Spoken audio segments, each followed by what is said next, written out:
You're listening to Cut Through the Noise with Aisling O'Rourke in association with thecommunicationscoach.ie. You are very welcome back to the podcast after a wee summer break over August. I hope you are safe and well as you tune into this episode and are positive to be in September. I like to think of this time of year as an opportunity for a reset, a bit of a New Year 2.0. So I hope you are in a good position and mindset as you tune into our episode today.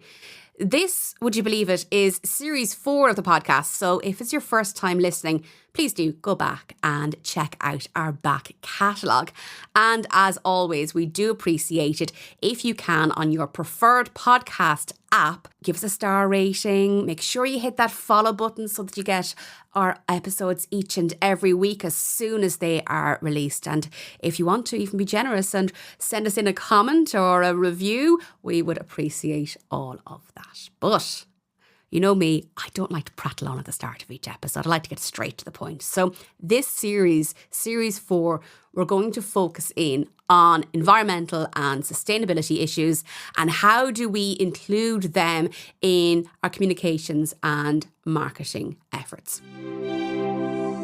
As some of you may know, I'm passionate about trying to reduce my own carbon footprint as well as my business's carbon footprint. Now, hands up, I'm no saint, but I am trying to make improvements as we speak in how I even reduce single-use plastic in my own home. You know, those basic things that we all need to be more mindful and conscious of in 2024. But as business owners, sustainability and biodiversity is becoming even more important with increasing regulations coming from both government and European Union levels. New regulations are coming thick and fast, and we all need to ensure that our supply chain is up to spec. And that's even more important if you are a small business feeding into larger companies, because there is going to become a time very, very soon that if you're not up to spec, those larger companies you have been doing business with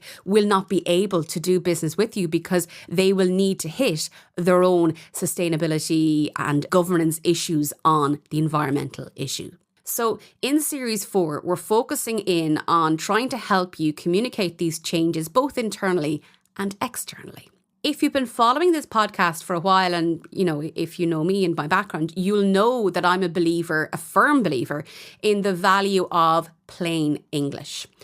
And from a communications perspective, I'll always advise my clients to avoid the use of jargon or lingo. Like when we're having conversations in the office and we know that the person we're speaking to knows the topic that we're talking about, they know the industry lingo, but when we're talking outside of that immediate group, it is very important that we speak plainly and that all our communications are easily understood by the general public. And when it comes to these issues of sustainability, biodiversity and climate change and how we adapt our business practices to make sure that we're doing the right thing in these areas, there's quite a lot of jargon in the area. And in this week's episode, I want to focus on the 2 main ones. And they are ESG and SDG. So let's start with ESG. ESG stands for Environmental, Social and Governance. ESG refers to a set of standards that all companies use to measure their impact on the world, and now all companies must use to measure our impact on the world. It's not just about doing good, it's about being smart in how we do business. So to break it down further, in the E in ESG, as I said, it's for environmental. So this will cover how your business impacts the planet. Are you reducing waste, lowering carbon emissions, using resources efficiently? These are the kind of questions that the environmental component of ESG addresses, and these are the kind of questions you're going to face as other people on your supply chain are looking to assess whether or not they want to do business with you. And let's be honest about it, these are also questions that we should be addressing in our planning for our companies just from a purely cost basis, because if we can use our resources more efficiently, if we can cut down on the level of waste, well, then we're going to save money as well at the same time. It's not the reason we're doing it, but it will be a benefit. Hello, just interrupting the podcast for a quick announcement. If you're enjoying Cut Through the Noise, don't forget to hit that subscribe or follow button on your preferred podcast app, whether it's Apple Podcasts, Spotify, or indeed YouTube Music. Hit that subscribe button to never miss an episode. And if you're feeling generous, please give us a star rating on your preferred podcast app, or even write us a review on Apple Podcasts in particular. Your feedback helps us continue bringing your valuable content each and every week. Your feedback helps us continue to bring you valuable content with each episode. Now, let's return to this week's episode of Cut Through the Noise with me, Aisling O'Rourke. The second letter in the acronym ESG, S, stands for social. And the social aspects focuses on a company's relationship with employees, suppliers, customers, and the community in which you operate. And that might surprise people. So it also means that we have to look at what kind of an impact our business is having on the community around us. It could mean ensuring fair labour practices, as we do have to do by law in Ireland, promoting more diversity and inclusion, or maybe it might be supporting local initiatives. So if we speak from an Irish context, I think one of the most well-known organisations nationally that does need support always is the local Tidy Towns initiative. So maybe in your case, in the ESG, it might be, well, can my team support the local Tidy Towns effort? There might be a biodiversity group in your area. There might be an environmental group in your area. It's about identifying initiatives in the community that you as a brand, as a business can buy into, can support. Perhaps it's even about having volunteering time for employees to lend a hand at various events in your community. So the S is equally important for environment in ESG. And finally, then we're on to governance. And governance looks at how your business is run. So this includes everything from executive pay to shareholder rights to transparent accounting.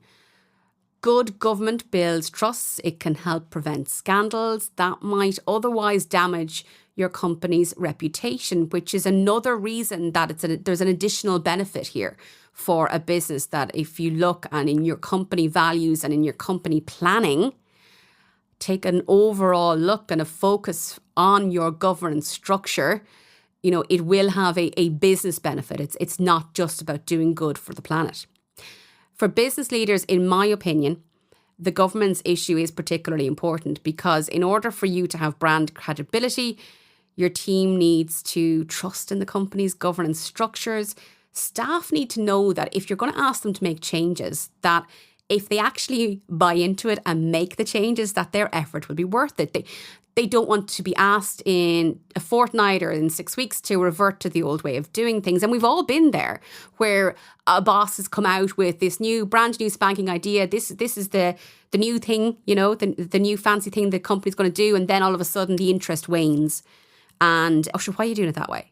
So that's what gets people frustrated. It's what gets staff members' backs up. So it's about bringing your team along with you. And it is really important that while you're doing that you're emphasizing the communications piece internally, so that if you are asking team members to make changes, if you need them to account for their work and their decision-making in a different way, that they understand why they're being asked to do things differently, and that it will, in the long run, be the right thing for both the planet and the business, which will mean their job will be safe and secure and they will be rewarded for their efforts. People are more likely to buy in with you. In education, there's a philosophy known as andragogy. And that basically, in a nutshell, now look, people will do PhDs on these things, but basically in a nutshell, it means that Adults learn better when they understand why they're being asked to do something, and they're more likely to buy into doing what you're asking them to do if they understand why they're being asked to make these changes. So the communications and the importance of communicating this to your team, it cannot be underestimated. So why then does ESG matter? Well, it's not just about ethics. Companies with strong ESG practices are increasingly seen as lower risk investments. Investors, customers, and even employees are now looking at ESG as a key factor in deciding who they want to do business. And in particular, here in Europe, new regulations are being introduced to ensure that companies are not just talking the talk, otherwise known as greenwashing, but are actually walking the walk when it comes to ESG. Now, let's talk about SDG, which stands for Sustainable Development Goals. And there are 17 Sustainable Development Goals created by the United Nations back in 2015 as a global call to action. The SDGs aim to end poverty, protect the planet, and ensure prosperity for all by 2030. Each goal is interconnected with and targets a specific issue like clean water, affordable and clean energy, or responsible consumption and production. For businesses, aligning with the SDGs means contributing to these global objectives while also finding new opportunities for growth. If you want to think about it this way, ESG is about how your business operates and impacts the world today, while SDGs provide a broader framework for how your business can contribute to the world's long-term sustainability goals. So whether you're just starting your journey on sustainability or looking to deepen your commitment, understanding ESG and SDG can not only help your business thrive, but also help it make a meaningful difference in the world. And just to reiterate my earlier point, because of new regulations that are in some countries already in place in Europe, but are definitely coming into place here in Ireland, every company has a responsibility now in their business planning, in applying for tenders, in supply chain networks. We all have to outline what our ESG and SDG goals are. So that's not going to change. It's time to actually, put your head down and do the work. This one is by regulation, so we're all going to have to sit back and really assess our businesses and our role in climate change overall. I hope you are enjoying listening to Cut Through the Noise with me, Aisling O'Rourke, and I hope you found today's solo episode helpful because a lot of the time we can focus so much on, talking in broader scope.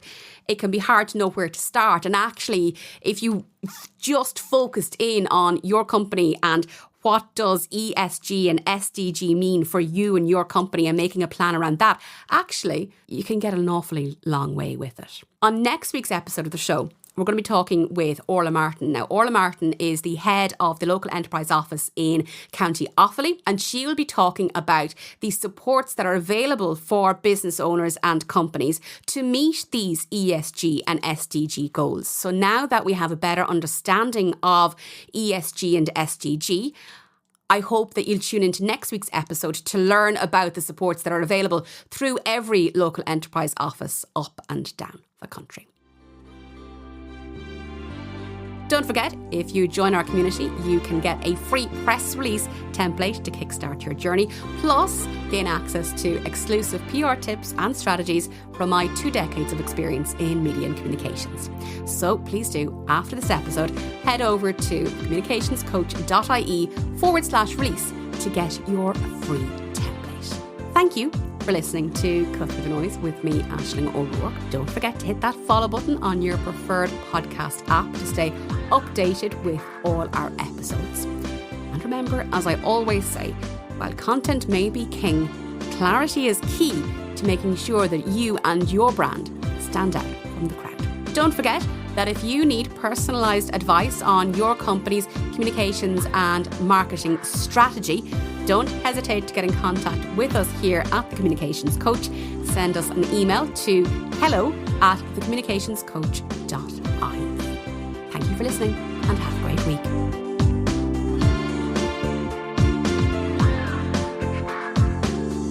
Thank you for listening to Cut Through the Noise with Aisling O'Rourke. This podcast is brought to you by the communicationscoach.ie with post-production by Amanda Fitzgerald.